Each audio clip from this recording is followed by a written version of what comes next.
Il faut imaginer un instant la situation. Entre 11 et 43% des adultes sont tout simplement incapables de produire un crachat pour les tests traditionnels de la tuberculose. C'est un chiffre qui donne le vertige, n'est-ce pas? Cela met en lumière un obstacle massif, et pourtant souvent invisible, dans la santé mondiale. Si le patient ne peut même pas fournir l'échantillon de base réclamé par les laboratoires, comment espérer qu'il soit diagnostiqué à temps? Bienvenue dans ce décryptage. Aujourd'hui, on plonge dans une étude révolutionnaire publiée dans le très respecté New England Journal of Medicine en avril 2026.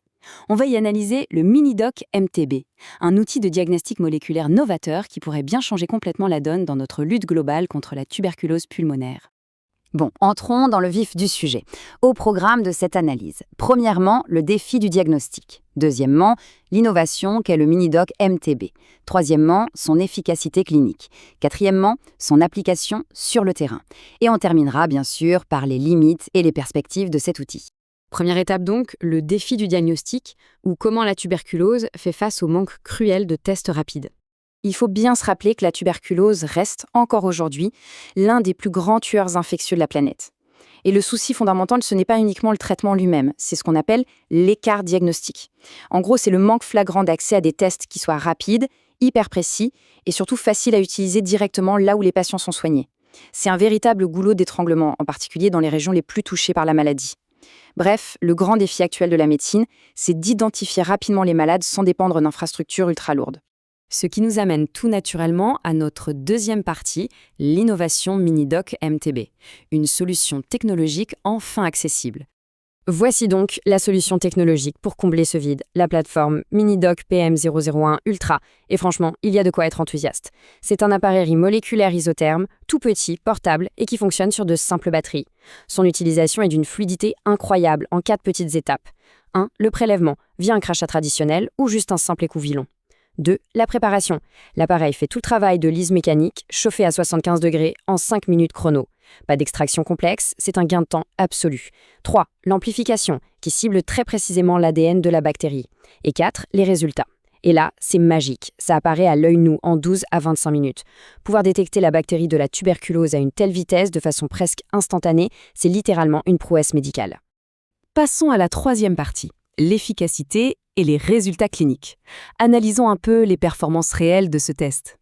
Et ce qui est vraiment intéressant avec ces données, c'est de voir la différence entre les méthodes de prélèvement. D'un côté, avec les crachats classiques, on a une sensibilité très robuste de 85,7%. Mais la vraie révolution, la grande percée, c'est le prélèvement lingual. Un simple petit frottis sur la langue permet d'atteindre 79,6%. C'est bluffant de voir à quel point on s'approche de la méthode classique. Et surtout, ça résout immédiatement ce fameux blocage dont on parlait tout au début. Pour les patients qui ne peuvent pas cracher, on a maintenant une alternative non invasive qui fonctionne super bien. Ces pourcentages ne sont pas juste des chiffres lancés en l'air, loin de là. Ils ont une vraie signification, car ils valident les critères extrêmement stricts fixés par l'Organisation mondiale de la santé. L'OMS exige au moins 85% de sensibilité pour les crachats, c'est validé. Au moins 75% pour les tests sans crachat, c'est validé aussi. Et une spécificité globale gigantesque de 98% ou plus dans les deux cas, mission accomplie. On a donc affaire à un outil d'une précision redoutable. Pour être certain que cet outil fonctionne hors des murs dans un laboratoire bien propre, de vastes essais cliniques ont été menés à l'échelle mondiale. Supervisés par les réseaux R2D2TB et Smart4TB, ils ont réuni 1380 participants au total. Que ce soit en Inde, au Nigeria, aux Philippines, en Afrique du Sud, en Ouganda, au Vietnam ou en Zambie, la machine a été confrontée à des réalités de terrain complètement différentes, avec des taux de prévalence variant de 4,8 à plus de 28%. Et c'est un point crucial. Une solution mondiale se doit de faire ses preuves sur des populations mondiales, et c'est exactement ce qui a été fait ici. Quatrième point, l'application sur le terrain. Voyons un peu l'usabilité au quotidien et l'impact économique d'une telle technologie. Et ceci illustre brillamment le changement de paradigme auquel nous assistons. Pensez-y. D'un côté, on a les méthodes traditionnelles, ultra chères, compliquées à gérer et qui exigent presque toujours ces fameux crachats. De l'autre côté, le Minidoc, un appareil de pointe qui coûte moins de 180 $ et des tests à moins de 4 $ l'unité. Le tout en utilisant de simples prélèvements sur la langue. C'est un changement de donne absolu pour décentraliser les soins et équiper les petits dispensaires ruraux. Mais alors, côté prise en main, ça donne quoi? L'appareil a été testé par 18 soignants professionnels, des cliniciens, des infirmiers, en Inde et en Afrique du Sud. Le verdict est tombé, un score médian de 75 sur 100 en termes d'utilisabilité. C'est un très bon score qui prouve qu'une formation minimale suffit amplement. Alors oui, il y a eu 2 ou 3 petits couacs pendant les tests, comme l'oubli de l'étape de lise ou un léger surremplissage de la carte. Mais au final, 17 de ces 18 professionnels ont estimé que le test était parfaitement adapté à leur pratique quotidienne.